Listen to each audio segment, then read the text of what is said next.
आज के सेशन में हम लोग कॉन्स्टिट्यूशन के पार्ट 3 के बारे में चर्चा करवाएंगे, जहां हम लोग फंडामेंटल राइट्स या मूल अधिकार की बात करेंगे। जो पार्ट 3 ऑफ द कॉन्स्टिट्यूशन, इसको हम लोग कहते हैं फंडामेंटल राइट्स।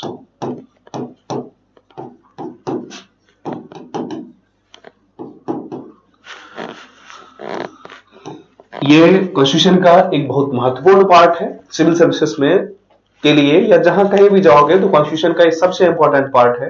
इसलिए सबसे डीप और डिटेल होके इसको ही पढ़ना नेसेसरी होता है। और बियॉन्ड यूपीएससी या पीसीएस की तैयारी के अलावा भी यदि आप नॉर्मल जीवन में भी आएंगे तो फंडामेंटल राइट्स एक ऐसे राइट्स हैं जो हर व्यक्ति को इसके बारे में पूरी जानकारी होनी चाहिए। हर एक सरकार, हर एक अथॉरिटीज की ये जिम्मेदारी बनती है कि जो फंडामेंटल राइट्स में जो कुछ भी राइट्स असाइन किए गए हैं, या वो सारी चीजें या वो सारी सुविधाएं जो फंडामेंटल राइट्स प्रदान करती हैं, उसे हर व्यक्ति को अवेलेबल होना चाहिए। अब समझते हैं ये फंडामेंटल राइट्स है क्या। ये हमारे कॉन्स्टिट्यूशन के पार्ट 3 में मेंशंस हैं। इसमें जो टोटल आर्टिकल हैं वो टोटल इसमें आर्टिकल है लगभग 12 से लेकर 35 तक। इसमें टोटल आर्टिकल है 12 to 35। ये इस टोटल आर्टिकल्स में इन सारी चीजों के बारे में जानकारी दी गई है। अब यह कंसर्न्स ये है कि सबसे पहले हम समझते हैं कि फंडामेंटल राइट्स होता क्या है, फिर इसके बाद आर्टिकल बाय आर्टिकल डिस्कशन कर लेंगे कि क्या क्या है। देखो, जो फंडामेंटल राइट्स है इसका मतलब ही होता है फाउंडेशनल या फंडामेंटल। फंडामेंटल का मतलब होता है मूलतया मौलिक या मूल अधिकार। अब ये मौलिक क्या होंगे? मौलिक का मतलब ये होता है कि इन इट सेल्फ इंपॉर्टेंट, ये अपने आप में बहुत महत्वपूर्ण है। अपने आप में होने का मतलब ये होगा कि ये किसी दूसरे राइट से डिपेंडेंट नहीं है। मतलब इसके बिना एक मनुष्य की, एक नॉर्मल पीपल की कल्पना ही नहीं की जा सकती। अर्थात मनुष्य होने के लिए जो एक मिनिमम राइट्स नेसेसरी हैं, वो राइट्स जो असाइन किया गया, इसे कहते हैं फंडामेंटल राइट्स। इसको ऐसे समझ लो कि व्यक्ति को जीने का मतलब यही नहीं होता है केवल आप जान से जी रहे हो। जीने का मतलब यह होगा कि एक मानवोचित गरिमा, जो एक ह्यूमन राइट्स है, जो मनुष्योचित, जो मनुष्य को होना चाहिए, वो सारी राइट्स के साथ जीना। अब ऐसे कंसर्न्स में ये कहा जाता है कि यदि ये राइट्स, जो फंडामेंटल राइट्स में जिसकी बात की गई है, यदि ये राइट्स व्यक्ति को ना दिया जाए तो एक व्यक्ति नहीं रहेगा, फिर वो पशु हो जाएगा या मशीन हो जाएगा। इसीलिए फंडामेंटल राइट्स के संबंध में तमाम तरह के कंसर्न्स आते चले गए। भारतीय परंपराओं में भी था कि कुछ ऐसे अधिकार थे जिनका हनन नहीं किया जा सकता था। ऐसे ही पश्चिम में भी था, लेकिन वो तमाम रूल बिखरे पड़े थे। बाद में सबसे पहले मैग्ना कार्टा आता है इंग्लैंड में मैग्ना कार्टा, उसके बाद राइट्स, उसके बाद जो इश्यू ऑफ राइट्स आते हैं। इस तरह तमाम डिस्कशन होते होते फाइनली अमेरिका के संविधान में सबसे पहली बार इसके लिए डिटेल डिस्कशन किया गया अमेरिकी कंसर्न्स में। अमेरिका में फंडामेंटल राइट्स को ज्यादा इश्यूज बनाया गया, फिर उसके बाद हमारे यहां भी आया और हमारे संविधान में भी हमने फंडामेंटल राइट्स के नाम से कुछ राइट्स की घोषणा की। हमेशा यह ध्यान रखो, यदि फंडामेंटल राइट्स की बात किया जाए तो ये कभी भी फिक्स नहीं होता कि फंडामेंटल राइट्स कितने होंगे। फंडामेंटल राइट्स की कैटेगरीज होती हैं। उन कैटेगरीज में भारतीय संविधान में भी कुछ कैटेगरीज बनाई गई है। वो राइट्स बढ़ भी सकते हैं, घट भी सकते हैं। इसलिए जैसे सामान्यतः हमारे संविधान में जो फंडामेंटल राइट्स है, कहा जाता है कि उसमें अमेंडमेंट बहुत मुश्किल होता है, उसमें बदलाव बहुत मुश्किल है। जैसे हम लोग यूएनडीएचआर की बात करें, ह्यूमन राइट, यूनाइटेड नेशन का जो human right declaration of human rights है, उसमें तो लगभग 30 फंडामेंटल राइट्स की चर्चा की गई कि एक हर व्यक्ति को एक मानवाधिकार के रूप में वो चीजें होनी चाहिए। ओवरऑल यदि हम बात करें तो फंडामेंटल राइट्स वो राइट है जो एक व्यक्ति को सम्मानजनक जीवन जीने के लिए आवश्यक है, जिसके बिना मनुष्य के जीवन की कल्पना नहीं की जा सकती है। ऐसे राइट्स को कहते हैं फंडामेंटल राइट्स। क्लियर? अब यदि राइट्स की बात करो तो राइट्स भी फंडामेंटल क्या हो गया? ये फाउंडेशनल, मौलिक, इसके बिना जीवन की, एक स्वस्थ जीवन की संकल्पना नहीं हो सकती। अब यदि हम राइट्स की बात करें तो राइट दो टाइप के होते हैं। एक राइट्स, यदि इसकी बात करें, ये जो राइट्स हैं, राइट कितने टाइप के होते हैं? दो टाइप का राइट होता है। एक होता है फंडामेंटल और दूसरा होता है लीगल। फंडामेंटल राइट्स का मतलब ये हुआ, ये स्वतः मिलेगा व्यक्ति को, ये हर व्यक्ति को अवेलेबल है, चाहे जो भी व्यक्ति हो, जन्मजात उपलब्ध होता है। इसे किसी की डिस्क्रिप्शन या किसी के विवेक या किसी के उपकार से नहीं मिलता, ये स्वतः सिद्ध है। फंडामेंटल राइट जैसे बोलने का राइट है, मान लो एग्जांपल के तौर पे ऐसे सोचो, तो बोलने का राइट क्या है? ये हर व्यक्ति को मिलना ही चाहिए और ये एकदम प्राकृतिक सम्मत ये कंसर्न्स हैं। इस पे किसी की ग्रेस नहीं है, किसी ने आपको दिया नहीं है। यदि आप मनुष्य हैं तो एक समाज की जिम्मेदारी बनती है, या जो परिवेश है उसकी जिम्मेदारी बनती है कि आपके बोलने के राइट्स को प्रिजर्व किया जाए, कंजर्व किया जाए, ताकि आप बोल सकते हैं। ऐसे ही तो ये स्वतः मिल जाता है, ये व्यक्ति के जीवन के लिए नेसेसरी होता है, इसके बिना व्यक्ति की जीवन की कल्पना नहीं की जा सकती। लीगल राइट्स क्या होता है? जो संप्रभु शक्ति है या सॉवरेन बॉडी है। सॉवरेन बॉडी का मतलब जो हमारे स्टेट्स हैं या कानून है या वो लोग जो प्रोवाइड करते हैं, स्पेशली वो कानून जो विधायिका या लेजिस्लेचर प्रोवाइड करती है, वो कानून जो लेजिस्लेचर प्रोवाइड करती है, अर्थात विधायिका अर्थात सरकार जो, या संविधान, या ये सब जो चीजें राइट्स हमें देती हैं, इस राइट्स को कहते हैं लीगल राइट। क्लियर हुआ? अब जो फंडामेंटल राइट्स हैं, राइट्स के एक पॉइंट और भी हम समझते हैं। राइट्स को एक और भी पार्ट्स में बांटा जाता है। जो राइट्स है, एक होता है नेचुरल राइट्स, ये प्राकृतिक रूप से हर व्यक्ति को मिलता है। इसकी हम कल्पना करते हैं कि हर व्यक्ति में ये राइट सन्निहित है, इसमें कोई चेंजिंग नहीं है, इसको कोई छीन नहीं सकता। और दूसरा होता है लीगल या पॉजिटिव लॉ, इसको कहते हैं पॉजिटिव। जो पॉजिटिव राइट है, ये किसी सरकार, किसी विधायिका, किसी संस्थान के द्वारा किसी व्यक्ति को दी जाती है। जैसे वोटिंग राइट, वोट करने का जो राइट है आपको, वो आपका फंडामेंटल राइट्स नहीं है। मतलब ये होगा कि किसी व्यक्ति को वोट छीनी भी जा सकती है, वोट नहीं भी दे कोई व्यक्ति तब भी वो अच्छे से जिंदगी जी सकता है। इसीलिए वोटिंग की राइट आपके लीगल राइट्स होंगे, कॉन्स्टिट्यूशनल राइट्स होंगे, जो भी नाम दे सकते हो, पॉजिटिव राइट्स होंगे, अन्य नाम कह सकते हो, वो सारी चीज होंगे जो मानव निर्मित राइट्स हैं और मानव ने आपको वो राइट्स दिए हैं। ठीक है? मतलब मानव का मतलब कौन? जो समाज या व्यवस्थाएं हैं। लेकिन जो फंडामेंटल राइट्स है वो प्रकृति ने ही दिए हैं, उसे कोई छीन नहीं सकता। और इसीलिए यदि कोई व्यक्ति आपको उससे वंचित करता है तो सरकार या संविधान की जिम्मेदारी बनती है कि उसको दोबारा रिस्टोर करे। इसीलिए हमारे संविधान में भी फंडामेंटल राइट्स नाम का एक पूरा पूरा चैप्टर, एक पूरा पूरा पार्ट बनाया गया। उस पूरे पूरे पार्ट की बात करें जो पार्ट 3 है, उसमें इस बात को पूरा डिटेल डिस्कशन किया गया। तो चलिए थोड़ा सा हम फंडामेंटल राइट्स की हिस्ट्री समझते हैं, फिर सेक्शंस की बात करेंगे ये क्या होगा। तो फंडामेंटल राइट्स की हिस्ट्री समझ लो। सबसे पहला जो ये हिस्ट्री है इस फंडामेंटल राइट्स का, तो ये 1215 में मैग्ना कार्टा आता है। मैग्ना कार्टा का मतलब होता है पहली बार किसी मानव के राइट्स का। उससे पहले क्या था? स्लेव सिस्टम्स वगैरह बहुत सारी चीजें थी, जिसकी लाठी उसकी भैंस वाली हालत होती थी। तो 1215 में इंग्लैंड में पहली बार मैग्ना कार्टा बना। मैग्ना कार्टा का मतलब एक महत्वपूर्ण कुछ नियम बनाए गए जिसमें लोगों के कुछ राइट्स डिसाइड किए गए। तो सबसे पहले शुरुआत तो फंडामेंटल राइट्स की गई पश्चिम के संदर्भ में। भारतीय संदर्भ में बहुत सारा राइट ऑलरेडी पहले से मेंशन है। गुलामों के भी हमारे पास राइट्स थे कि गुलामों के भी कुछ ऐसे राइट्स हैं। गुलाम तो हमारे यहाँ कॉन्सेप्ट था नहीं, जो हमारे यहाँ नौकर या जो गुलामों के जो भी कंसर्न्स थे, तो शास्त्रों में कुछ नियम निश्चित किए गए थे कि गुलामों से भी आप ये काम नहीं करवा सकते। ये अलग बात है कि संस्थान या रूल या रेगुलेशन या लॉ के दुरुपयोग तो हमेशा होते रहते हैं, वो भी होता था, लेकिन भारतीय परंपरा में राइट्स पहले से सन्निहित थे। पालन हुआ या नहीं हुआ एक डिबेट का मुद्दा हो सकता है। तो खैर पश्चिम के संदर्भ में हम बात करें, जो हमारा लिखित संविधान है या जो कुछ भी चीजें हैं वो पश्चिम से इन्फ्लुएंस्ड है। तो पश्चिम से बात करें तो सबसे पहले जो मानवाधिकार की बात की गई वो 1215 ईस्वी में मैग्ना कार्टा के रूप में किया गया। कहां? तो ये इंग्लैंड में मैग्ना कार्टा आता है 1215 ईस्वी में। इसके बाद 1215 के बाद यहां से कुछ कुछ राइट्स की बातें हुई। फिर इसके बाद 1689 का दौर आता है, लगभग 450 साल क्रॉस करने के बाद। तो 1689 में बिल ऑफ राइट्स आता है। बिल ऑफ राइट्स मतलब ये होगा कि अधिकारों के बिल। नाम तो इसका राइट्स ही था, लेकिन सामान्यतः चूंकि ये राइट्स उसके लिए बनाया गया था कि जो शासक वर्ग नहीं है, शासक वर्ग को तो ऑलरेडी सारे राइट्स थे। तो बिल ऑफ राइट्स में उन बातों की चर्चा की गई जो वो व्यक्ति था जो गवर्न था, जो शासित था, जिस व्यक्ति के अपने कोई राइट्स वगैरह नहीं थे। तो बिल ऑफ राइट्स की चर्चा की गई और बिल ऑफ राइट्स में भी इसी जो मैग्ना कार्टा था, इसी के पॉइंट को कुछ एनहांस किया गया, कुछ मजबूत किया गया। ये भी कहां हुआ? ये भी यूके मतलब यूनाइटेड किंगडम या इंग्लैंड की ही बातें हैं। इंग्लैंड में ही राइट की बातें शुरू हुई। इसके बाद यहां से 1789 का दौर आता है। 1789 में फ्रेंच रिवॉल्यूशन होता है।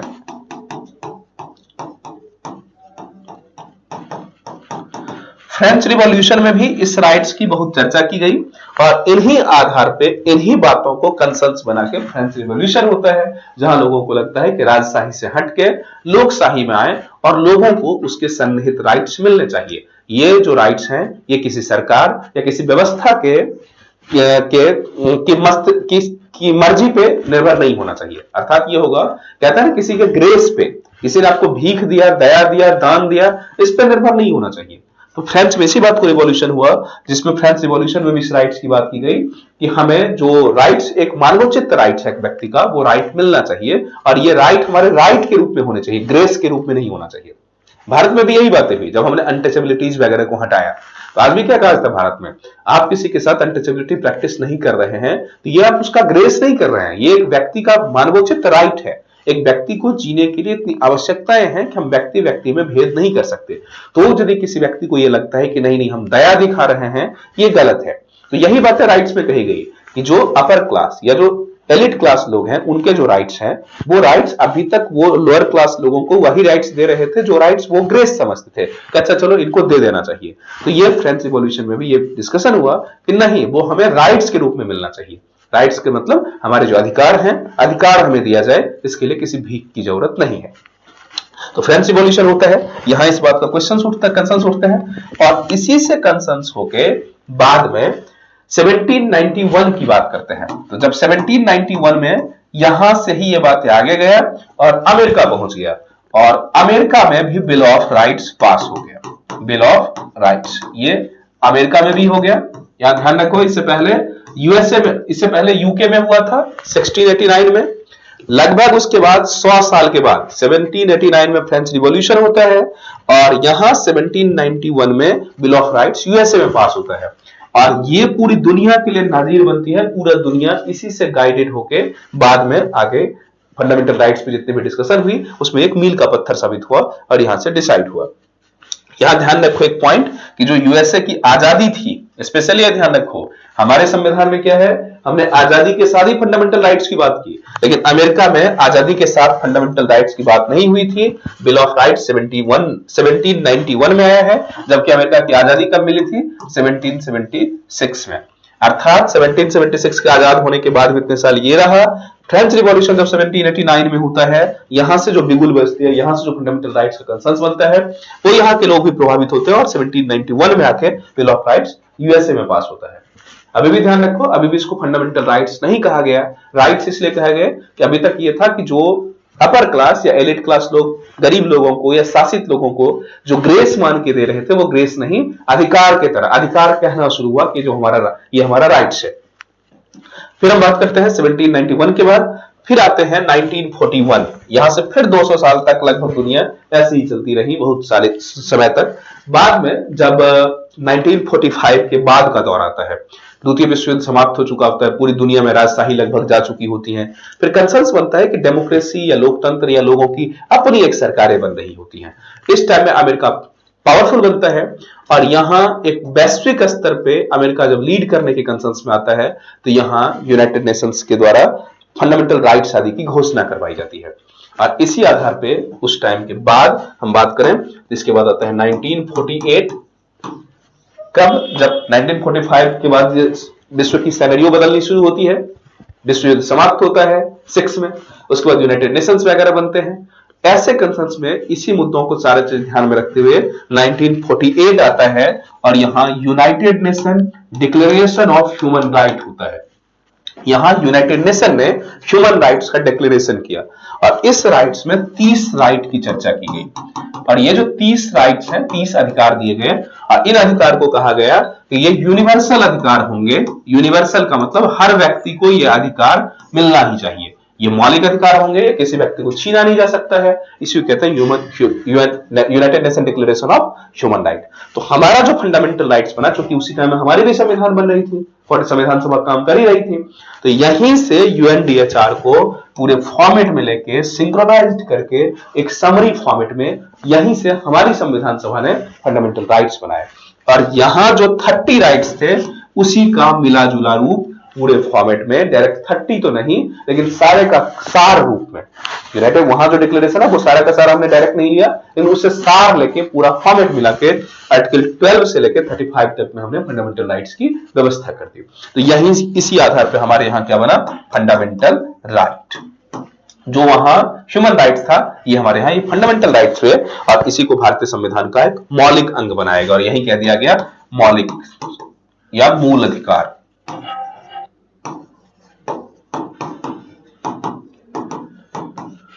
तो 1215 के मैग्ना कार्टा से शुरू होते हुए 1948 के यूनाइटेड नेशन ह्यूमन डिक्लेरेशन तक पहुंचा और वहां से आते आते हमारे यहाँ फंडामेंटल राइट्स बने। ठीक है, अब यहाँ क्वेश्चन आएंगे फंडामेंटल राइट्स जब बना, यहाँ थोड़ा एक दो टर्म और समझ लो ये क्या होता है। ये जो फंडामेंटल राइट्स है ये ऐसा बना, हमने क्या कहा कि हर व्यक्ति के लिए नेसेसरी है, इसमें कोई चेंजिंग नहीं हो सकता, कोई इसे छीन नहीं सकता, एक व्यक्ति से आप ले नहीं सकते, ये व्यक्ति का जन्मसिद्ध अधिकार होता है, ना कि किसी का ग्रेस, जो कि छीना किसको जा सकता है, जो ग्रेस है। अर्थात ये सरकार हमें भीख में नहीं दे रही है या कोई सत्ता हमें भीख में नहीं देती, हर व्यक्ति के लिए ये जन्म होते ही जिस भी व्यक्ति का जन्म हुआ उस व्यक्ति को ये राइट्स मिल जाता है, ये राइट्स उससे छीना नहीं जा सकता। तो संविधान में बड़ी स्ट्रिक्ट फॉर्मेट में यही सब बातें की गई, ये इतने मौलिक थे कि बाद में कई सारे केसेस हुए कि क्या फंडामेंटल राइट्स को चेंज किया जा सकता है, कुछ लिमिटेशंस लगाए जा सकते हैं, नहीं लगाए जा सकते हैं। तो शुरुआती संविधान में बहुत सख्त था, बाद में संविधान में कई सारे संशोधन हुए, कई सारे कंसर्न्स हुए, उसमें यह हुआ कि हाँ फंडामेंटल राइट्स में रीजनेबल रिस्ट्रिक्शन लगाया जा सकता है। रीजनेबल रिस्ट्रिक्शन का मतलब युक्त निर्बंधन, वो निर्बंधन जो आवश्यक है, जो जरूरी है। आगे हम उन सब की भी चर्चा करवाएंगे। यहां थोड़ा सा एक पॉइंट और भी समझ लो, जब फंडामेंटल राइट्स की बात करते हैं यहां एक टर्म आता है फंडामेंटल ड्यूटीज की भी। भारतीय संविधान में मूल रूप से फंडामेंटल ड्यूटीज की चर्चा नहीं की गई थी। बाद में हमने, याद करो, संविधान की जो सूचियां पढ़ा रहे थे और भाग पढ़ा रहे थे उसमें हमने डिस्कशन किया कि बाद में अमेंडमेंट के द्वारा जब 42nd अमेंडमेंट हुआ उसमें फंडामेंटल ड्यूटीज जोड़ी गई स्वर्ण सिंह कमेटी के रिकमेंडेशन पे। वो एक अलग कंसर्न्स होंगे, हम बेसिक सा मुद्दा समझते हैं राइट और ड्यूटी क्या होता है, फिर आगे बढ़ेंगे। देखो, राइट और ड्यूटी में दो बेसिक सा अंतर है कि दोनों एक दूसरे को कॉम्प्लीमेंट्री तो है ही, दोनों एक दूसरे के बिना अपूर्ण है। राइट का मतलब हमारे अधिकार और ड्यूटी का मतलब हमारे कर्तव्य। अर्थात एक व्यक्ति का राइट दूसरे व्यक्ति का कर्तव्य होगा। जैसे मान लो हमारी कुछ राइट्स हैं, तो जिस व्यक्ति पे हमारा राइट्स है, जिस व्यक्ति को वो राइट्स पूरा करना है, ये उसकी कर्तव्य बनती है। जैसे देश का हमारा राइट है कि सुरक्षित जीवन जीना, तो ये सुरक्षित जीवन जीने को सिक्योर कौन करेगा, ये सिक्योर करेगी सरकार। तो ये सरकार की जिम्मेदारी बनती है, रिस्पॉन्सिबिलिटी बनती है कि हमारी लाइफ को सिक्योर करे, और इसीलिए गवर्नमेंट की ड्यूटी हो जाती है। क्लियर? तो हमारे संविधान में डीपीएसपी तो बनाए गए थे, सरकार की ड्यूटी तो तय कर दी गई थी, लेकिन व्यक्ति की ड्यूटी नहीं तय की गई थी। इससे घाटा क्या हुआ कि हम लोग अपने अधिकार की बात तो कर रहे थे, हमारे अधिकार तो कोई छीन नहीं सकता। अधिकार छीनने का मतलब हमें बोलने से कोई नहीं रोक सकता, हमें कोई पर्टिकुलर टाइप्स ऑफ बिजनेस करने से नहीं रोक सकता, हमें पर्टिकुलर टाइप्स ऑफ धंधा करने से कोई नहीं रोक सकता। ऐसे बहुत सारी चीजें हम जो करना चाहें वो कर सकते हैं। अब जब ये कर सकते हैं तो आपकी कुछ देश के प्रति जिम्मेदारी भी होती है। आप यदि मान लो कहोगे कि पैसा कमाने का राइट है हमारा, तो सारा बिजनेस व्यापार करोगे, लेकिन आप कहोगे कि हम टैक्स नहीं देंगे, तो यदि टैक्स नहीं देंगे तो फिर देश चलेगा कैसे? आपके टैक्स से ही तो पुलिस प्रशासन, रोड, नाला या पानी, बिजली, जो कुछ भी है वो उसी से तो बन रहे हैं। तो आपकी जिम्मेदारी भी ये बनती है कि सरकार को बिना कहे आप टैक्स भी दे दो। तो भारत में जब फंडामेंटल राइट्स की व्यवस्था की गई, ड्यूटीज की व्यवस्था नहीं की गई, तो लोग अभी भी भारतीय समाज में देखो अधिकांश लोग क्या करते हैं, अपने राइट्स की तो बात करते हैं लेकिन ड्यूटीज की बात नहीं करते। इससे देश में अव्यवस्था फैलने लगी। बाद में इंदिरा गांधी की सरकार थी, उन्होंने फंडामेंटल ड्यूटीज को भी इंक्लूड किया। इस मुद्दे के आधार पर यदि बेसिक सा समझ लो तो ड्यूटी और राइट को हम ऐसे मानते हैं। हमारे देश में जब बात करें तो दो लोग हैं, दो का मतलब संस्था के फॉर्मेट में बात करें, एक तो सरकार है और एक आम नागरिक है। तो आम नागरिक के जो अधिकार है वो कौन देगा? सरकार या सत्ता प्रोवाइड करवाएगी। तो सत्ता के लिए ये कर्तव्य बनता है, और आम लोगों के जो राइट्स हैं वो सत्ता के लिए कर्तव्य है, लेकिन सत्ता के पास वो राइट्स आएंगे कहां से, सत्ता के पास वो रिसोर्सेस कहां से आएंगे? तो कहा जाता है ये हमारी कर्तव्य है कि हम सरकार की मदद करें। जैसे एक बेसिक एग्जांपल समझ लो, आप ट्रेन में जाते हो, ट्रेन में आपका राइट है कि आपको साफ सुथरी बर्थ मिले, साफ सुथरी जो वॉशरूम्स है वो इस्तेमाल करने के लिए मिले, आपको साफ सुथरे चादर, तौलिए, ये सारी चीजें मिले, ठीक है। लेकिन और ये जिम्मेदारी किसकी है? ये सरकार का दायित्व है। लेकिन कंसर्न्स ये है कि हमारे भी कुछ दायित्व बनते हैं कि मान लो उसी ट्रेन में हम आते समय सारी चीजों को गंदे कर दें, हम आते समय सारी चीज को वेयर एंड टियर चीर फाड़ दें। ऐसे कंसर्न्स में क्या होगा, सरकार कहां तक इस बात को पूरा कर सकती है? सरकार नहीं कर सकती। तो हमारी भी कुछ जिम्मेदारी बनती है। सरकार यदि हमें राइट्स दे रही है, हमारी राइट्स की सुरक्षा कर रही है, तो सरकार का भी एक राइट बनता है कि हम रेलवे की सुरक्षा भी करें, हम वो सरकारी संपत्ति या देश की वो सारी चीजें जिसको बचाना अनिवार्य है उसमें हम अपना कुछ योगदान दें। ये तभी चल सकता है। तो इसका अर्थ ये हुआ कि जैसे मान लो एक एग्जांपल और भी समझ लो, आप रोड पे चल रहे हो, तो रोड पे चलना आपका राइट है। इसका मतलब आप बाइक को रैश ड्राइविंग नहीं कर सकते, आप जिगजैग नहीं ड्राइव कर सकते, क्योंकि ये दूसरे व्यक्ति का भी राइट है कि वो भी रोड पे सुरक्षित चले। इसका मतलब यह है कि आप यदि अपने राइट्स की बात करते हो तो आपके राइट सुरक्षित चलने का है। इसका मतलब दूसरा व्यक्ति यदि हैरेस ड्राइविंग करता है तो फिर आपको दिक्कतें होंगी। इसी तरह उसके भी कुछ राइट्स हैं जिसको आपको मेंटेन करना होगा। तो अर्थात एक व्यक्ति का राइट दूसरे का अधिकार, एक व्यक्ति का राइट दूसरे की कर्तव्य बनते हैं, ड्यूटी बनते हैं, और दूसरे का ड्यूटी पहले का राइट्स बनता है। इसको ऐसे समझ लो, जो हमारा सरकार है, गवर्नमेंट है, तो गवर्नमेंट के जो राइट्स हैं और ये है पीपल, मतलब एक व्यक्ति। क्योंकि फंडामेंटल राइट्स में स्पेशली ये ध्यान रखो, फंडामेंटल राइट्स सरकार के खिलाफ है, क्योंकि ये संप्रभु शक्ति है। हमने कहा कि जो स्पेशली राइट्स हैं, राइट तो किसी के खिलाफ हो सकते हैं, हमारे खिलाफ भी, आपके खिलाफ, किसी भी खिलाफ हो सकते हैं, लेकिन जो फंडामेंटल राइट्स है वो मौलिक है। तो मौलिक चीजों की जिम्मेदारी किसकी है? सरकार की है, व्यवस्था है जो हमने समाज को बनाया है। तो सामाजिक रिप्रेजेंटेशन के रूप में ये सरकार की जिम्मेदारी है। इसलिए फंडामेंटल राइट्स की जब हम बात करेंगे तो हम सरकार से इसकी गारंटी लेंगे कि वो राइट हमें पूरा करना होगा। ये प्रीलिम्स में भी क्वेश्चन आ सकते हैं, फंडामेंटल राइट्स किसके खिलाफ? फंडामेंटल राइट्स सरकार की जिम्मेदारी और सरकार के खिलाफ। तो मान लो यहां दो कंसर्न्स हुआ, एक तो गवर्नमेंट और एक पीपल। तो कहा जाता है गवर्नमेंट के जो राइट्स हैं और पीपल के जो राइट्स हैं, तो गवर्नमेंट का जो राइट्स है वो पीपल का ड्यूटी है, ठीक है, और व्यक्ति का जो ड्यूटी है ये गवर्नमेंट का राइट है। इसका मतलब ये होगा कि जो और व्यक्ति का जो राइट है, पीपल का राइट, गवर्नमेंट की ड्यूटी, और व्यक्ति का राइट, गवर्नमेंट का ये। इसको वैसे समझ सकते हो, पीपल या इंडिविजुअल, इंडिविजुअल के जो राइट्स हैं, खासतौर पे फंडामेंटल राइट्स, किसके खिलाफ है ये जो फंडामेंटल राइट्स है ये सरकार के खिलाफ है। तो ये सरकार की जिम्मेदारी है, सरकार की जिम्मेदारी है, सरकार की ड्यूटी है, अर्थात सरकार की कर्तव्य है। और ये ऐसे कर्तव्य है जिससे सरकार मुख मोड़ नहीं सकती, अर्थात सरकार इसका विरोध नहीं कर सकती कि हम ऐसा नहीं करेंगे। इसकी भी कीमत पे इसे सरकार को पूरा करना ही होगा, और नहीं तो इसको परिवर्तन इन्फोर्सेबल बनाने के लिए आप कोर्ट जा सकते हैं। एक अब दूसरा यहां कंसर्न बनता है कि व्यक्ति के जो ड्यूटी है, पीपल का जो ड्यूटी होगा ये क्या होंगे?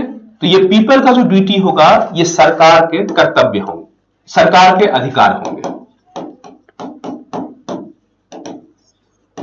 ये सरकार के राइट होंगे। अर्थात ये दोनों ही साइक्लिक है। यदि आप टैक्स दोगे तभी सरकार आपकी वेलफेयर में काम कर सकती है। यदि सरकार को समाज में आप सहयोग करोगे अपराधियों को पकड़ने में या जो कुछ भी इलीगल चीजें हो रही है उसको हटाने में, तभी सरकार आपकी मदद कर सकती है। यदि आप नहीं करोगे, सारी जनता ये ठान ले कि हमें केवल और केवल लेना ही है, तो सरकार बहुत ज्यादा आपकी कुछ नहीं कर सकती। इसलिए कहा जाता है कि समाज जैसा होता है वैसा सरकार, और जैसी सरकार वैसी समाज। तो ये एक दूसरे का कॉम्प्लीमेंट्री है, मतलब राइट्स और अधिक जो ड्यूटीज हैं वो क्या है? एक दूसरे के पूरक है, कॉम्प्लीमेंट्री है, एक के बिना दूसरा अधूरा है। क्लियर हुआ ये मुद्दा? फंडामेंटल राइट्स किसके खिलाफ हो सकते हैं? ये सरकार के खिलाफ है, संप्रभु के खिलाफ है।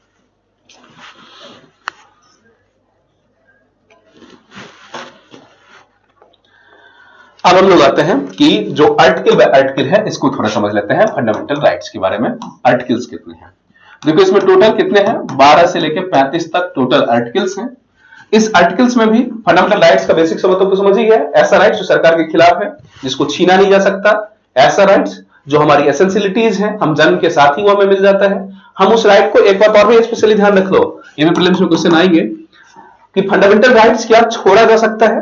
तो कहता है नहीं, फंडामेंटल राइट्स को छोड़ा भी नहीं जा सकता, हम चाह के भी उसे नहीं छोड़ सकते। एक मनुष्य होने के नाते आपको बोलना ही पड़ेगा, आपको जीना ही होगा, आपको अपने ढंग से निर्वहन करना ही होगा।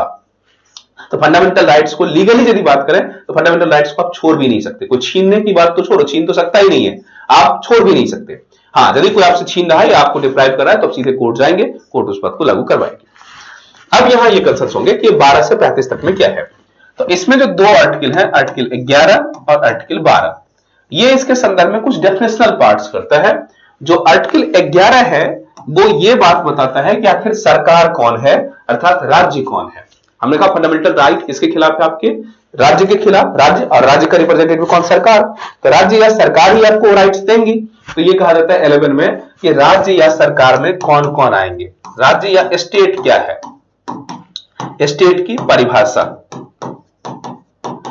स्टेट की परिभाषा बताया गया है।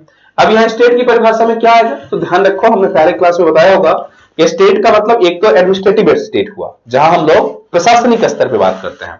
अब दूसरा कंसेंस यह है कि हर वो चीज को यहां स्टेट के रूप में डिफाइन किया गया है जहां व्यक्ति के अधिकार कंसर्न होते हैं। तो इसका मतलब जो केंद्र सरकार है वो तो है ही, राज्य सरकार वो तो है ही, कोई ऑफिस भी है, जैसे मान लो रेलवे है, तो रेलवे भी यहां राज्य की भूमिका में आएगा। वो ऐसा कोई नियम या कानून नहीं बना सकता जिससे किसी व्यक्ति के राइट्स का हनन हो रहा है। जैसे मान लो फंडामेंटल राइट्स है कि हम जो नौकरी करेंगे तो हमें पेमेंट मिलना चाहिए, तो ऐसा कोई भी संस्था या कोई भी ऑफिस या कोई भी वस्तु या कोई भी संगठन जो फंडामेंटल राइट्स को हनन करे उस कंसर्न्स में उसको माना नहीं जाएगा। यहां राज्य का मतलब यह हो जाएगा कि हर वो संस्था, हर वो संगठन, हर वो चीज जो किसी व्यक्ति के अधिकार से संबंधित है, हर वो संस्था, हर वो ऑर्गेनाइजेशन, हर वो व्यक्ति या जो कुछ भी है जो किसी राइट्स या किसी कंसर्न्स में या किसी कॉन्ट्रैक्ट्स में शामिल है, वो सारे के सारे इस राज्य की परिभाषा में आ जाएंगे। अर्थात चाहे वो कोई ऑफिस हो या सरकारी हो या प्राइवेट हो, कोई भी व्यक्ति हो, वो ऑफिस अपने संबंधी व्यक्ति का फंडामेंटल राइट्स का हनन नहीं कर सकता। यह राज्य की परिभाषा आ जाएगी। राज्य में केवल केंद्र और राज्य वाला राज्य नहीं, अन्य सारे संगठन, ऑफिस एक्सेट्रा भी इसमें आ जाएंगे। दूसरा है जो आर्टिकल 12 है, आर्टिकल 12 की बात करते हैं। तो आर्टिकल 12 कहता है कि कोई भी कानून, कानून सामान्यतः कौन बनाता है, लेजिस्लेचर, विधायिका, आगे हम लोग इस बात की भी चर्चा करवाएंगे। लेकिन भारत में या कहीं भी कानून मूलतः काम है विधायिका का बनाने का। विधायिका का मतलब सेंटर और स्टेट में से कोई, लेजिस्लेचर। कई बार एग्जीक्यूटिव भी कानून बनाती है, कई बार जुडिशियल भी कानून बनाती है कुछ। और इसके साथ ये भी प्रश्न आ जाएंगे कि क्या कानून कौन बना सकता है प्रीलिम्स में, केवल विधायिका, कार्यपालिका, न्यायपालिका। तो सामान्य अर्थ में तो विधायिका, लेकिन केवल विधायिका नहीं, केवल कार्यपालिका भी बनाती है और केवल न्यायपालिका भी बनाती है। ये अलग बात है, कम मात्रा में बनाती है। तो यहां कहा गया कि विधायिका, कार्यपालिका, न्यायपालिका या कोई भी इस स्टेट में हमने जिसकी बात करें, या दुनिया इंडिया का कोई भी ऐसा ऑफिस जो कुछ भी हो, वो कोई भी ऐसा नियम, इसको ज्यादा डेफिनेशन की वजह हम सीधा एक शब्द समझें कि कोई भी ऐसा नियम नहीं बन सकता जो फंडामेंटल राइट्स के खिलाफ होंगे, जिसकी आगे चर्चा की गई है। अर्थात कोई भी कानून जो फंडामेंटल राइट्स के खिलाफ जाएगा वो कानून समाप्त कर दिए जाएंगे। तो फिर प्रश्न उठता है कैसे। तो यहां दो तीन कंसर्न्स हैं। मान लो कुछ कानून में बहुत सारे नियम बनाए गए, उसमें से दो तीन नियम फंडामेंटल राइट्स के खिलाफ जा रहे हैं, तो कहा गया कि कोई भी कानून फंडामेंटल राइट्स के खिलाफ समाप्त हो जाएगा यदि उस कानून में बहुत सारे नियम हैं।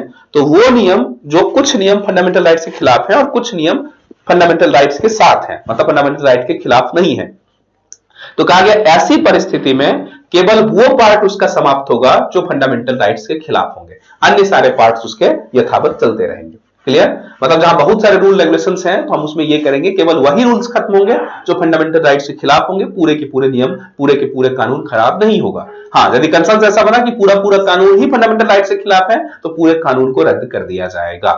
क्लियर, स्पेशली ये 12 कह रहा है, 12 क्या कह रहा है कि वो कानून या कानून का वो पार्ट जो फंडामेंटल राइट के खिलाफ है वो समाप्त हो जाएंगे, वो प्रभाव में नहीं होंगे। तो क्या होगा, वो कानून या उसका पार्ट जो फंडामेंटल राइट के खिलाफ होगा, अगेंस्ट द एफआर होंगे, वो क्या होगा, नॉट एप्लीकेबल, मतलब वो वॉइड हो जाएगा, वो समाप्त हो जाएगा, वो एप्लीकेबल नहीं होगा। हाँ, यहां स्पेशली ये प्रीलिम्स में पूछा जाएगा कि मान लो किसी पार्ट के कुछ पार्ट ऐसे, मान लो पूरा फंडामेंटल कुछ कानून हमने बनाया उसके कुछ पार्ट फंडामेंटल राइट के खिलाफ है, तो ऐसा नहीं होगा कि पूरा ही कानून खत्म हो जाएगा। जितना पार्ट फंडामेंटल राइट के खिलाफ है केवल उतने ही पार्ट समाप्त होंगे। हाँ, एक कंसर्न्स और भी आएंगे। कहा जाता है कि मान लो आज किसी पार्ट कानून को हमने बनाया, एक कानून है जिसमें एक 2 3 रूल्स बनाए। कहा जाता है कि इसका जो रूल 2 है, इसके जो रूल 2 है, मान लो रूल 2 गलत है, मतलब फंडामेंटल राइट के खिलाफ है, तो ऐसे कंसर्न्स में ये होगा कि फंडामेंटल राइट्स के यदि 2 खिलाफ है तो अभी रूल 2 लागू नहीं होगा, 1 और 3 लागू हो जाएंगे।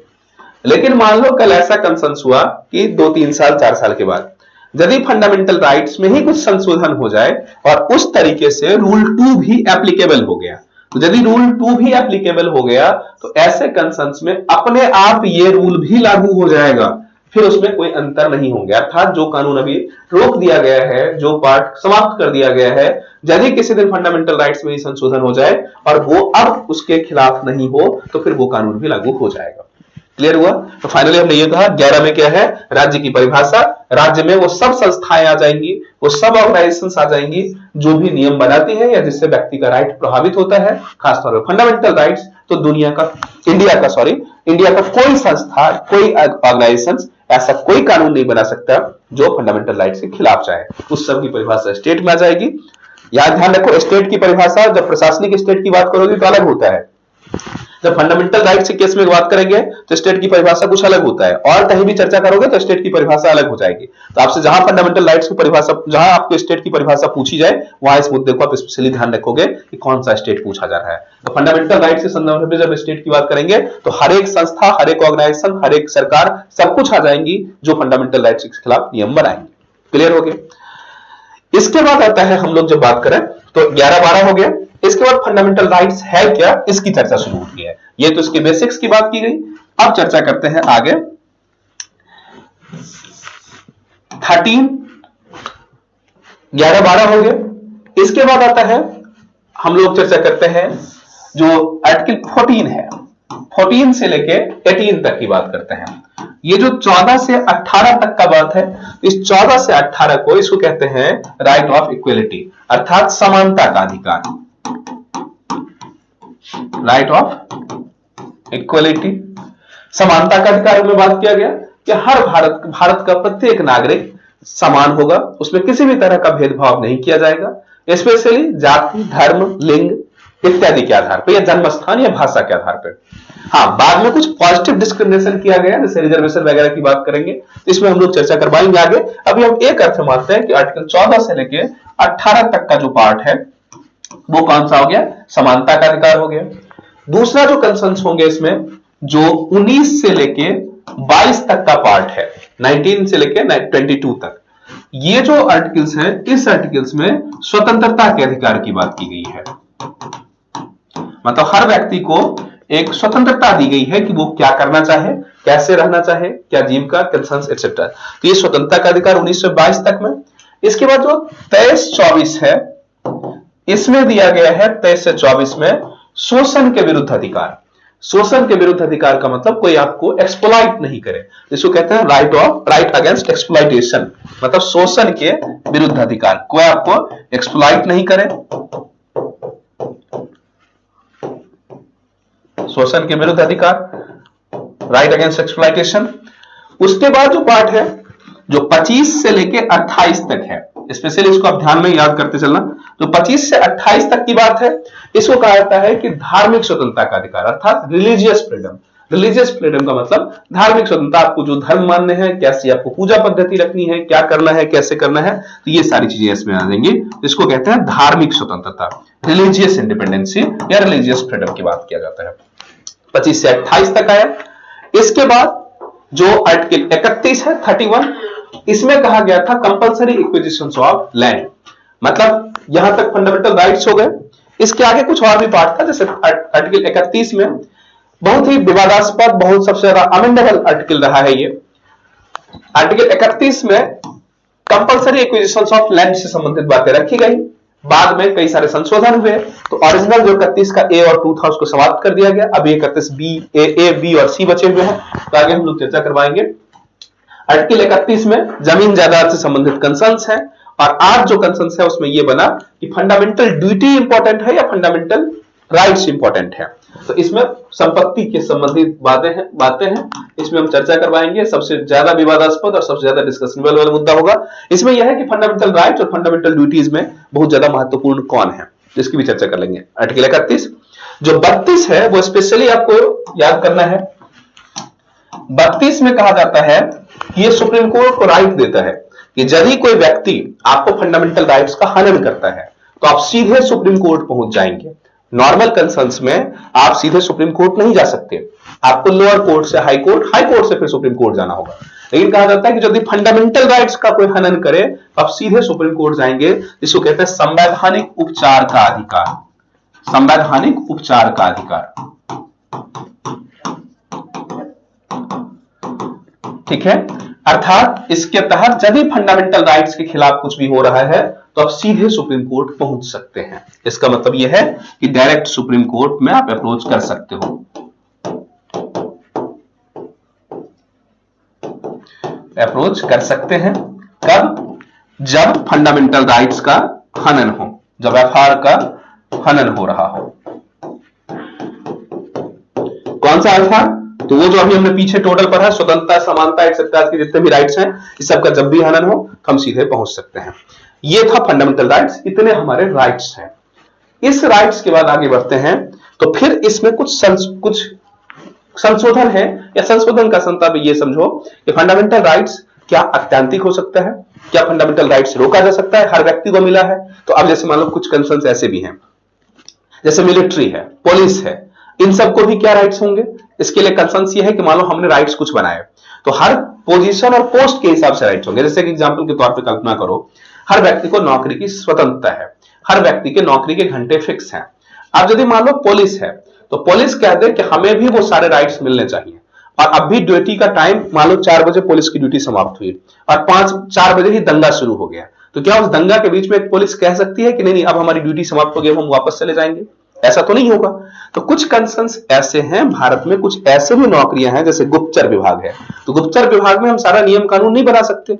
ऐसे ही आर्मी है, ऐसे ही पुलिस है, सशस्त्र संगठन है, इनके लिए कुछ विशेष नियम बनाए गए, तो इनके विशेषाधिकार भी कुछ अलग होंगे। जब व्यक्ति के रूप में ये काम करेंगे तो ये सारे फंडामेंटल राइट्स मिलेंगे, लेकिन जब एक पद पे काम करेंगे तो इन फंडामेंटल राइट्स में कुछ संशोधन होंगे, कुछ कंट्रोल होंगे, कुछ लिमिटेशंस होंगे, क्योंकि ये किसी भी समाज के लिए संभव ही नहीं है कि हम हर पोस्ट को सारा कुछ दें। तो अपने पदीय दायित्वों का निर्वहन करते हुए, मतलब अपनी जो उसकी जिम्मेदारी है, उन जिम्मेदारी का चूंकि निर्वहन जब तक वो करेगा तो ऐसे कंसर्न्स में सारे राइट्स नहीं मिलते हैं, कुछ संशोधित राइट्स मिलते हैं। तो इन राइट्स के बारे में भी चर्चा की गई है।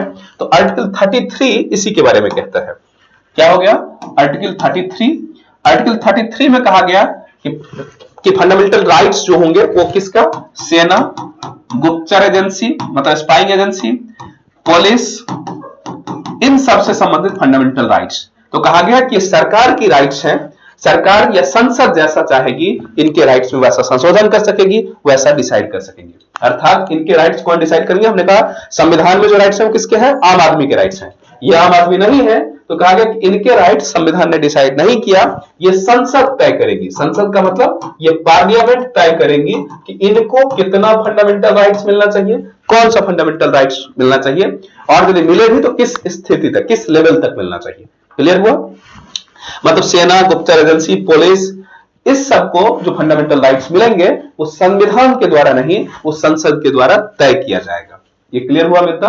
हमारा जो फंडामेंटल राइट्स है वो किसके द्वारा? संविधान ने पहले तय कर दिया है, और इनका जो फंडामेंटल राइट्स होगा वो संसद तय करेगी।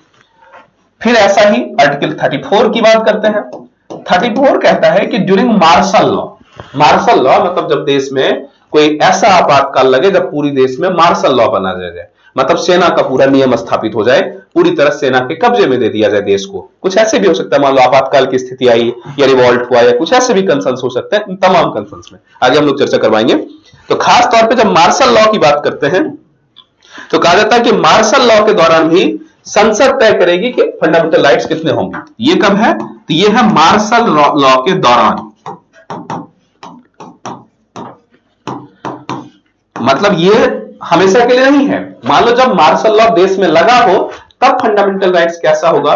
मान लो एक जगह ऐसा होगा कि म्यूटनी हो रही है, देश में कोई आपातकालिक स्थिति आ गई, और तब हम अपने सारे राइट्स की बात करेंगे। जैसे हम कहेंगे हमें रोड पे चलने का राइट्स है, या हमारे कुछ ऐसे भी राइट्स, हमारे बोलने के राइट्स हैं।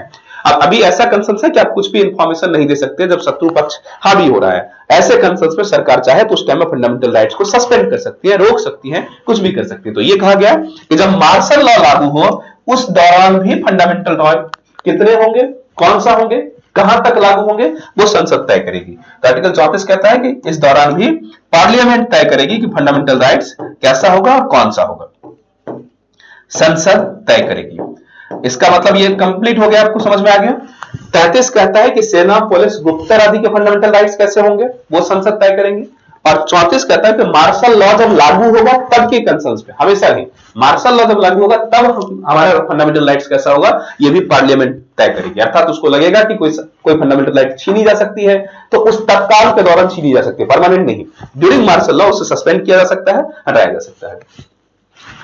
फिर उसके बाद आर्टिकल 35 आता है। 35 ये कहता है कि फंडामेंटल राइट्स के संबंध में उल्लंघन होगा, जो व्यक्ति फंडामेंटल राइट्स का उल्लंघन करेगा, जो संस्था फंडामेंटल राइट्स का उल्लंघन करेगी, उनको सजा क्या मिलनी चाहिए? क्योंकि हमने कहा कि ऐसा तो हो नहीं सकता कोई छीन ले, लेकिन मान लो तत्काल किसी ने ब्रीच किया, किसी ने आपके राइट्स से आपको वंचित कर दिया, तो फिर क्या होगा? तो उसकी जो सजा होगी ये भी संसद तय करेगी। क्योंकि ये मान लो उस टाइम, जिस टाइम में देश आजाद हुआ उस टाइम में हम सजा तय कर देते, तो ये कोई जरूरी नहीं है कि आज के टाइम में वो रेलेवेंट होता या नहीं होता। हो सकता था कि उसकी रेलेवेंसी खत्म हो जाती। जैसे मान लो उस टाइम में गरीबी थी लोगों को, तो 50 रुपए, 100 रुपए, 1000 रुपए के जुर्माने लगते थे मैक्सिमम। आज मान लो आज के टाइम में यदि किसी को 20 रुपए या 50 रुपए जुर्माना लग जाए तो क्या होगा? तब तो अब व्यक्ति अपराध करता ही रहेगा, क्योंकि 50 रुपए का कोई महत्व तो रहा नहीं। तो इसीलिए कहा गया कि उस टाइम में जो फंडामेंटल राइट्स का हनन करेगा उसके खिलाफ सजा क्या होनी चाहिए, यह बात भी संसद पे छोड़ दिया गया कि संसद जैसे चाहे फंडामेंटल राइट्स के खिलाफ या फंडामेंटल राइट के खिलाफ जो अपराध हो रहा है उसके लिए सजा क्या तय करेगी। तो आर्टिकल 35 कहता है कि एफआर के खिलाफ या एफआर से संबंधित अपराध के लिए, रिलेटेड इश्यूज के लिए, मतलब इससे संबंधित जो अपराध होंगे खास तौर पे, तो इसकी जो सजा होगी वो कौन तय करेगा? इसकी सजा पार्लियामेंट तय करेगी, सजा संसद तय करेगी।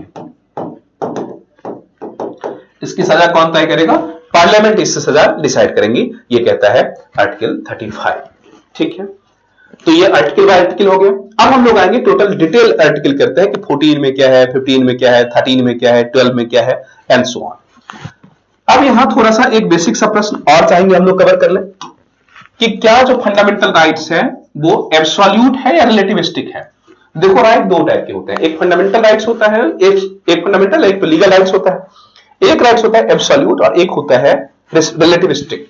एब्सोल्यूट का मतलब जो अपने आप में महत्वपूर्ण है, वो निरपेक्ष है, उसमें कोई संशोधन नहीं हो सकता। और एक दूसरा राइट जो किसी दूसरे ने दिया है उसमें संशोधन हो सकता है। तो कहा गया कि हमारा जो फंडामेंटल राइट्स है वो ओरिजिनली तो इसलिए बनाया गया कि एब्सोल्यूट है, सरकार नहीं छीन सकती इसे, या कोई व्यक्ति इससे हमें छीन नहीं सकता। बाद में यह कहा गया कि देश की परिस्थिति, दिशा और दशा को देखते हुए क्या इस पे कुछ रेस्ट्रिक्शन लगाए जा सकते हैं, नहीं लगाए जा सकते। तो इस कंसेप्ट में समझ लो, मूलतः फंडामेंटल राइट्स क्या माना गया? मौलिक अधिकार। और ये जो मौलिक अधिकार हैं इसके कई सारे कॉन्सेप्ट्स हैं। कुछ लोग कहते हैं कि ये एब्सोल्यूट है, कुछ लोग कहते हैं कि रिलेटिविस्टिक है। रिलेटिविस्टिक का मतलब सापेक्ष है, एब्सोल्यूट का मतलब निरपेक्ष। ये क्या होना चाहिए? निरपेक्ष का मतलब ये किसी पे डिपेंडेंट नहीं है, एब्सोल्यूट का मतलब किसी पे डिपेंडेंट नहीं है, इसलिए कोई बदलाव नहीं हो सकता। रिलेटिविस्टिक का मतलब यह होगा कि यह दूसरे पर निर्भर है, डिपेंड्स ऑन अदर, इसीलिए क्या हो सकता है? चेंजिंग पॉसिबल, इसीलिए चेंजिंग पॉसिबल हो सकता है। अब भारत की स्थिति क्या है? भारत इस दोनों का मिक्सचर है, इंडिया में इन दोनों का कॉम्बिनेशन है।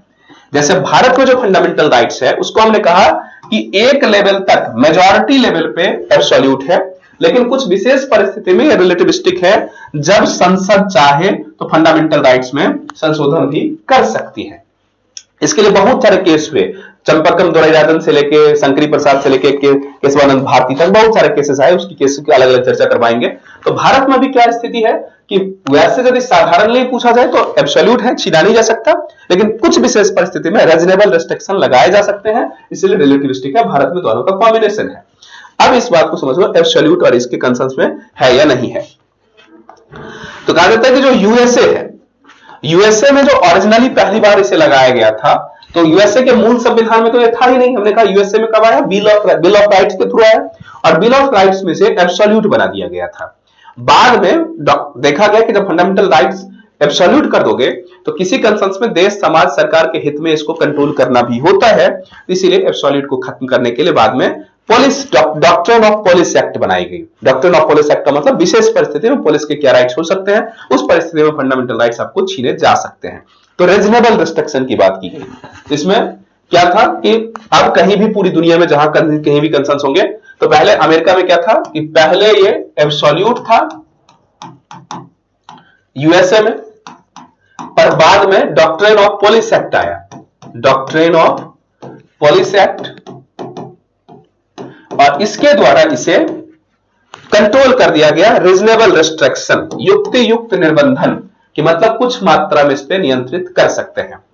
इंग्लैंड वगैरह में बात करें, इंग्लैंड में इसको कहा गया जो फंडामेंटल राइट्स है, तो इंग्लैंड में इसको ऑलरेडी कहा गया कि ये नेगेटिव लिस्ट में है। नेगेटिव लिस्ट का मतलब क्या नहीं करना चाहिए, वही कंसर्न्स है। तो फाइनली अब एक शब्द में हम ये कह सकते हो कि मूल अर्थ में जो है फंडामेंटल राइट एब्सोल्यूट है बहुत हद तक, लेकिन कुछ हद में इसमें रिस्ट्रिक्शन लगाए जा सकते हैं, इसको कहते हैं रीजनेबल रिस्ट्रिक्शन। इसको कैसे समझ लो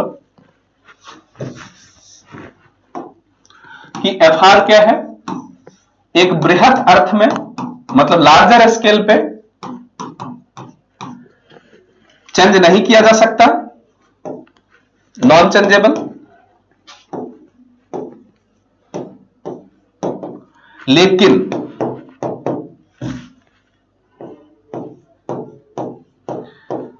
रेस्ट्रिक्टिव रिस्ट्रिक्शन, इसको कहते हैं रेस्ट्रिक्टिव रिस्ट्रिक्शन का मतलब युक्ति युक्त निर्बंधन,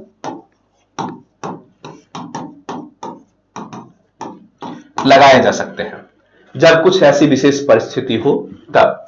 अब हम लोग चर्चा करेंगे, तो हम लोग नेक्स्ट सेशन में हम लोग आर्टिकल बाय आर्टिकल देखेंगे कि कौन सा युक्तियुक्त निर्बंधन लगाया जा सकता है, कौन सा युक्तियुक्त निर्बंधन नहीं लगाए जा सकते हैं, या अभी देख ही लेते हैं कि भारत में युक्तियुक्त निर्बंधन है तो कहां लगाए जा सकते हैं। एक टॉपिक इसको थोड़ा कवर कर लेते हैं फिर समाप्त करेंगे। तो भारत में जो फंडामेंटल राइट पर रेस्ट्रिक्शन लगाया गया है, रीजनेबल रिस्ट्रिक्शन, इसको ऐसे भी कह सकते हो रीजनेबल रेस्ट्रिक्टिव रिस्ट्रिक्शन या रीजनेबल रिस्ट्रिक्शन, इसको कहते हैं तार्किक रीजनेबल रिस्ट्रिक्शन। तो रीजनेबल रिस्ट्रिक्शन क्या क्या हो सकता है, तो देखो कुछ कंसर्न्स ऐसे हैं, तो किस आधार पे फंडामेंटल राइट्स, तो इसमें 3-4 आधार हैं, अर्थात किन किन आधार पे भारत में फंडामेंटल राइट्स पे रीजनेबल रिस्ट्रिक्शन लगाया जा सकता है। तो किन किन, तो पहला बेसिस,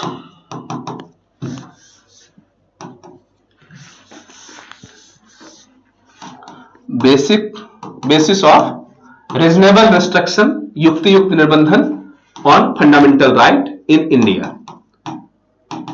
भारत में जो फंडामेंटल राइट्स है उस पर रीजनेबल रिस्ट्रिक्शन किन किन आधारों पर लगाया जा सकता है। इसके लिए 4-5 आधार हैं। पहला आधार वो है जो खुद फंडामेंटल राइट्स में ही वर्णित है, कुछ राइट्स फंडामेंटल राइट्स में ही डिस्कस कर दिया गया है, कि जैसे आर्टिकल 19 की बात करोगे तो आर्टिकल एग्जांपल आर्टिकल 19, तो 19 में ही कह दिया गया जो स्वतंत्रता का अधिकार है, बोलने का अधिकार है। तो बोलने का अधिकार का मतलब यह नहीं कि आप कुछ भी बोल देंगे, देश समाज के खिलाफ होगा या किसी व्यक्ति की गरिमा आदि के खिलाफ होगा, तो ऐसा नहीं हो सकता। तो कुछ जो बोलने पर युक्तियुक्त निबंधन है वो खुद फंडामेंटल राइट्स में ही डिस्कशन कर दिया गया, तो इसलिए एब्सोल्यूट तो नहीं है। अब एब्सोल्यूट नहीं है तो हमने कहा कि रिस्ट्रिक्शन कहां, तो कुछ राइट्स फंडामेंटल राइट्स में ही वर्णित है, जैसे आर्टिकल 19 में। तो आर्टिकल 19 में ऑलरेडी ये वर्णित है, खास तौर पर 19 के 2 एंड सो ऑन। आगे हम लोग आर्टिकल 19 की चर्चा कर पाएंगे, वहां डिस्कशन कर लेंगे कि क्या क्या इसमें लिखा गया है, तो खुद वहां। दूसरा जो आर्टिकल 31 में कहा गया, आर्टिकल 31 में भी रेस्ट्रिक्शन दिया गया कि इस आधार पे, अर्थात आर्टिकल 31 में यह कह दिया गया कि आर्टिकल 39 हम चर्चा कर पाएंगे कि जो देश या समाज के हित में, जब डीपीएसपी की बात आती है कि जहां लोक सेवा या लोक हित की बात करेंगे, खास करके नीति निर्देशक तत्वों के हित में या लोगों की या समाज की भलाई के लिए बात करनी होगी, तो वहां फंडामेंटल राइट्स को थोड़ी मात्रा में संशोधित किया जा सकता है। तो आर्टिकल 31 में भी कहा गया, खास करके कब, जब देश या समाज के बेहतर हित की बात हो, देश या समाज के बेहतर हित के केस में, बेहतर हित मतलब लार्जर इंटरेस्ट के केस में, स्पेशली कब, आर्टिकल 39 के संबंध में। इसके आगे भी चर्चा कर पाएंगे। कहा गया कि आर्टिकल 39 कहा गया 30 जो इसका 31 है, इसमें ए बी और सी है, ए बी और सी। इसमें यह कहा गया कि आर्टिकल 39 के तहत यदि कोई संशोधन होता है और वो 14, 19 एक्सेट्रा के खिलाफ भी जाता है, तब भी वो मान्य होगा। तो आर्टिकल 31 में भी निर्बंधन लगाया गया है। फिर उसके बाद कहां होगा, आर्टिकल 31 के बाद आर्टिकल 33 में भी कहा गया कहां, जहां पुलिस आदि की हम बात करते हैं, हमने कहा कि पुलिस गुप्तचर आदि से संबंधित मुद्दे में भी पार्लियामेंट तय करेगी, तो वहां भी फंडामेंटल राइट को रेस्ट्रिक्ट किया गया। 34 में भी राइट रेस्ट्रिक्ट किया गया, कहां, मार्शल लॉ के केस में। इसके बाद एक सबसे बड़ा है कि जो आर्टिकल, जो आपातकाल है, इमरजेंसी के दौरान, तो इसके बाद इमरजेंसी के दौरान भी इसको रेस्ट्रिक्ट किया जा सकता है, कहां, तो आर्टिकल 352 टू 356, सॉरी 352 टू, तो 352 ही रख लो इसे, क्योंकि कंसेंस ये होगा 352 इसलिए कहा जाएगा कि जो हमारे आपातकाल हैं उसमें तीन महत्वपूर्ण आपातकाल है, 352, 356 और 360। तो 52 राष्ट्रीय आपातकाल है, तो फंडामेंटल राइट्स उसी टाइम में रोका जा सकता है या अमेंड किया जा सकता है।